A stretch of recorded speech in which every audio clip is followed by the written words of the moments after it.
బామని నగరానికి వెళుతున్నాను మహాత్మా. ద్వారకలో ఎవరి మందిరములకు మందిరపడకే వెళుతున్నాను. సత్య మందిరములకి దినంపుర నువ్వు వెళ్ళావంటే మా ఊరికి కలహం పెట్టినవు కదా. నారాయణ నారాయణ. కలహం అంటే ఈ రాజునికి వెళ్తుకోబట్టిన విద్య. కలహమే కళ్యాణము, కలహమే పిండి వంట, కలహమే భోజనము. కలహం లేనిదే నా కొడుకు శుద్ధాలు నెరవేరు మహాత్మా. అవునవును, ఎవరికో ఒకరికి కలహం పెట్టాల్సిందే. రాజమునుడు అత్త కోడళ్లకో, తోటి కోడళ్లకో, భార్యాభర్తలకో, అన్నదమ్ములకో, స్నేహితులకో, దేవుడి ఇక్కడికి వచ్చిన వారికి ఒక చిన్న కలహం పెట్టేది గర్భం ఉంటుంది.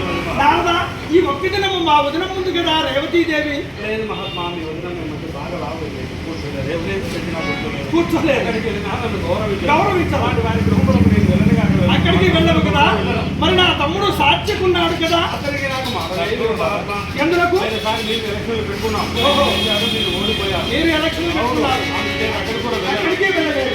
సత్యభామ మందిరం మనకి అవును. మహాత్మా అత్యంత